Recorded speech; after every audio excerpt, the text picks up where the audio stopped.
இந்த செயல்திட்டத்தினுடைய நோக்கம் கடந்த 2022-23-24 ஆண்டுகளில் கபர் உயர்தர பரீட்சை எழுதி அந்த பரீட்சையில் 3 பாடங்களில் சித்தி அடைந்து பொது அறிவு பரீட்சையில் 30 புள்ளிகளை பெற்று ஆங்கிலத்தில் சாதாரண சித்தி எய்தியும் அரச பல்கலைக்கழகங்களோ அல்லது அரசு சார்பான உயர்கல்வி நிறுவனங்களில் அனுமதி கிடைக்காத மாணவர்களை தனியார் இலங்கை பல்கலைக்கழக மானிய ஆணைக்குழுவினால் அங்கீகரிக்கப்பட்ட தனியார் பல்கலைக்கழகங்கள் 19 இணைப்பதற்கு அவர்களுக்கு அந்த பல்கலைக்கழகங்களுக்கு இணைவதற்கான கடன் வசதிகளையும் எவ்வாறு பெற்றுக்கொள்வது, அந்த பல்கலைக்கழகங்கள் தொடர்பான தகவல்களை எப்படி பெற்றுக்கொள்வது என்பது தொடர்பான ஒரு விளக்கமளிப்பு செயலமர்வாகவே இது காணப்படுகிறது. இந்த செயற்திட்டமானது உயர்கல்வி அமைச்சினுடைய 10வது செயற்திட்டம். மேலதிக விவரங்களை தருவதற்காக நம்முடைய மேலதிக அரசாங்க அதிபர் சுதாகர்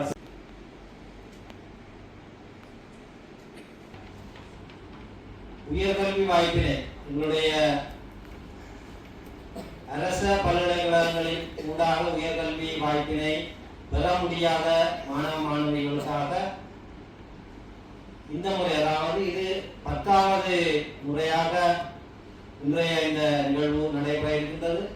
இதன் ஊடாக வட்டியற்ற கடன் ஊடாக உங்களுக்கு ஒரு நல்லொரு வாய்ப்பினை வழங்குவதற்குரிய சந்தர்ப்பம் ஒன்றினை இந்த உயர்கல்வி அமைச்சு ஏற்படுத்தி தந்திருக்கிறது.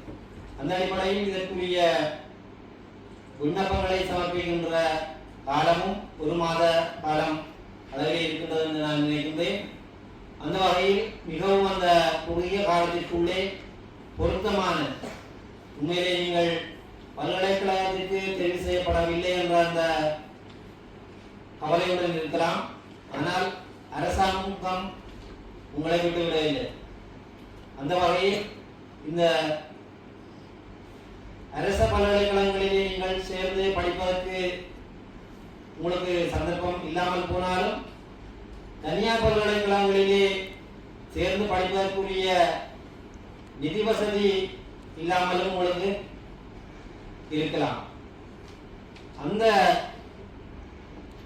கஷ்ட நிலையிலே இருக்கின்ற, உண்மையிலே அது தொடர்பான ஆர்வமாக இருக்கின்ற அந்த மாணவர்களுக்கு வழிகாட்டுவதற்காக தான் இந்த வேலை திட்டம் கொண்டு வரப்படுகின்றது.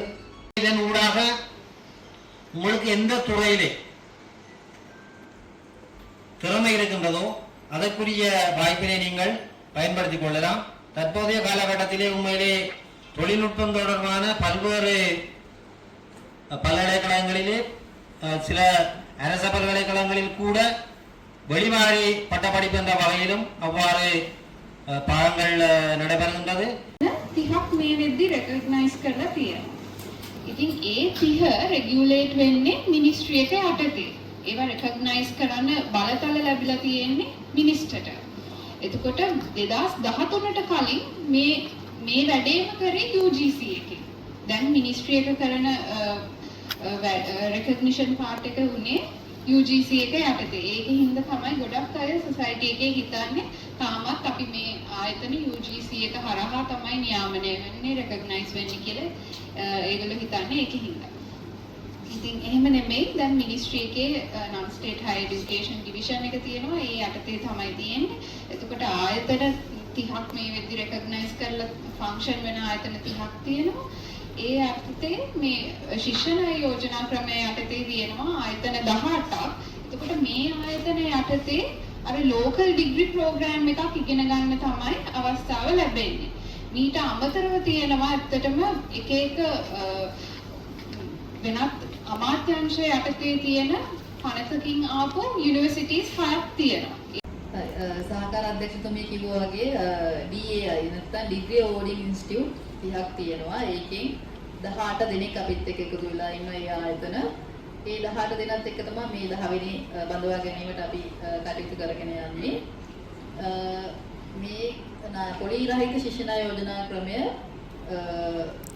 ඒකේ කියන්නේ මූලිකව පොලි රහිත කියලා අපි කියන්නේ මේක අවුරුදු 12ක් තිස්සේ ක්‍රියාත්මක වෙන ණය යෝජනා ක්‍රමයක්.